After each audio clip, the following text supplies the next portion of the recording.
also a graduate of the Ministerial Training School. Brother Brown, tell us when and where you attended. I attended Ministerial Training School in 1995, class number 23, in Windsor, Connecticut.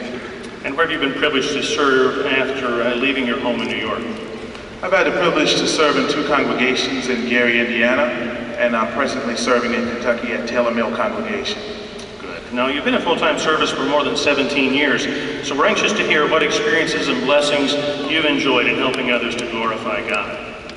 Well, I had the experience of helping a young man serving a 13-year prison sentence. After 6 months, he became an unbaptized publisher. He then assisted and studied with other inmates who subsequently attended the meetings too.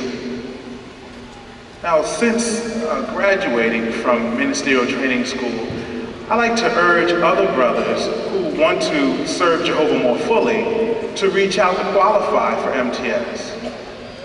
I befriend them and I urge them to serve Him in a full-time ministry. The blessings: 4 of the brothers have attended MTS as well as got assignments. 1 brother is awaiting to attend. And 3 brothers have attended Brooklyn Bethel, and 1 is serving in a developing country. But one of the most sobering privileges that I've had is serving on the elder body. The maturity of the brothers in various congregations is astounding. I can remember attending my first Elders Kingdom Ministry School. I sat in the back of the auditorium, and as I looked, I saw so many gray and bald heads. I think that term is thinning here. But you know, really, the point is what it helped me to appreciate was the weight of the privilege and the honor of serving as an overseer in the congregation. Jehovah's organization is truly magnificent. Well, tell us what's helped you to maintain a positive attitude through this time. Well, one of my MTS instructors said, when you're facing a troublesome situation, always remember that it's training for the next assignment. So get yourself together, because Jehovah is waiting to use you even more. And the school encouraged us to share what we've learned with the congregation. And so I love to see friends who've been able to take advantage of all that the school has to offer. I like to see when the friends are excited about doing research, or when they work hard on their parts at the meetings, and when they're zealous in the field ministry to become better teachers. I focus on those persons, as well as the blessings and benefits that Jehovah has given to me. And that helps to keep me excited about giving God glory. And truly, I'm able to benefit and to stay positive this way. Thank you for those encouraging comments, Brother Brown.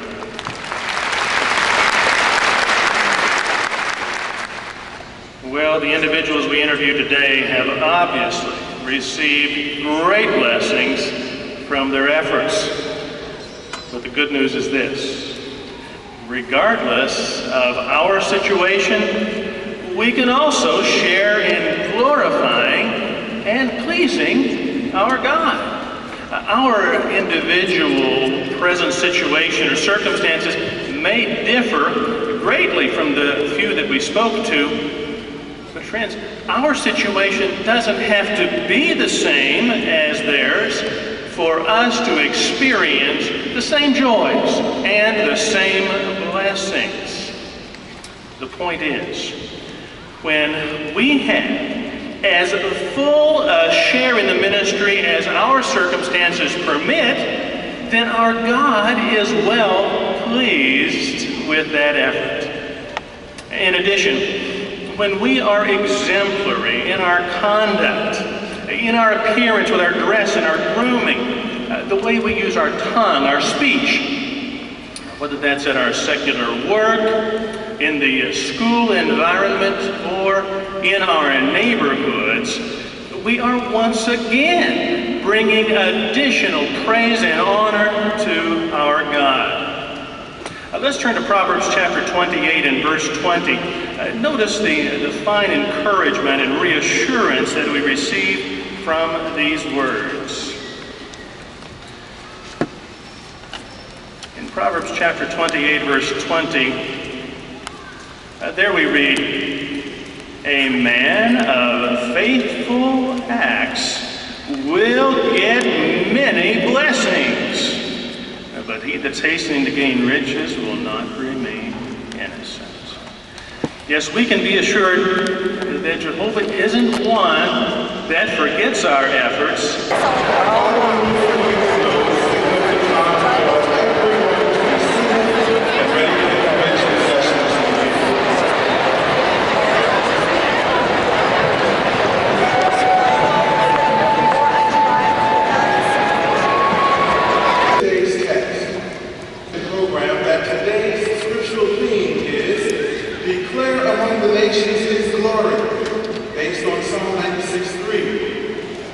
The three brothers that are about here will help us to consider practical ways in which to do that. Remember, the closer we imitate Jehovah, the better we reflect His glory. Thus, we are anxious to hear the symposium reflect like mirrors the glory of Jehovah. It will be presented by Brother Samuel Johnson from West End, Cincinnati, who has been in a full-time service for some 24 years. Brother Robert Rubo Jr. from Deerfield, Cincinnati, who's been a regular pioneer for 22 years.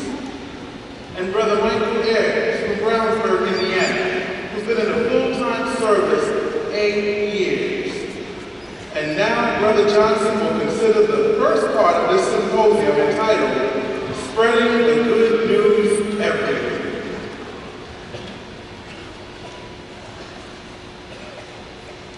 Brothers, and all of you who had a share in that stimulating presentation. After listening to such a discussion, it is appropriate that we sing a song based on Matthew 24:14. Please stand, if you're able to do so, and join in singing song number 193, entitled, "Preach This Good News of the Kingdom." Afterward, you may remain standing for some announcements. That's song number 193. Please note the following announcements. If anyone needs directions to any convention department, please check at the information department on the concourse level behind section 223 or ask one of the attendants. Nursing mothers' rooms are located at your convenience on the concourse level behind section 211 and 214. The first aid department and dialysis room are located on the first floor behind public address. Please remember the first aid department is for emergencies only. Names of speakers at this convention are posted on an enlarged program at the information desk located on the concourse level behind section 209. For the convenience of our elderly friends, we have arranged seating for you in the first 4 rows of each section on the floor level, with limited restrooms located on the floor level behind section 200. Or, if more convenient, the top 4 rows of each section with many more restrooms conveniently located on that level. For all of our disabled friends and those assisting them, seating has been arranged at each end of the concourse level. If additional assistance is needed, please ask one of the attendants. Please completely empty your drink cans and containers before disposing them in their proper receptacles. Also, no trash should be put in receptacles set aside for aluminum cans. Baptized publishers between 19 and 35 years of age who are United States residents and would like to enter Bethel service should plan to attend the meeting for Bethel applicants, which will be held today at 12:45 p.m. in the burial room located in the 3rd level behind the stage. The program broadcast band of 97.3 megahertz. A portable FM radio with earphones will be needed to receive the entire program.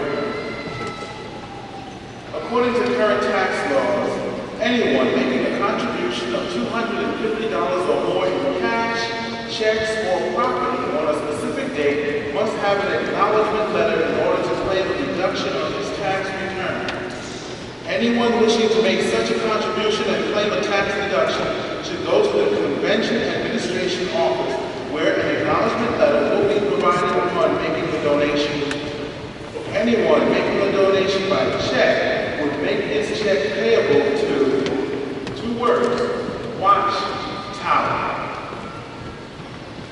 We appreciate your cooperation last night as to faith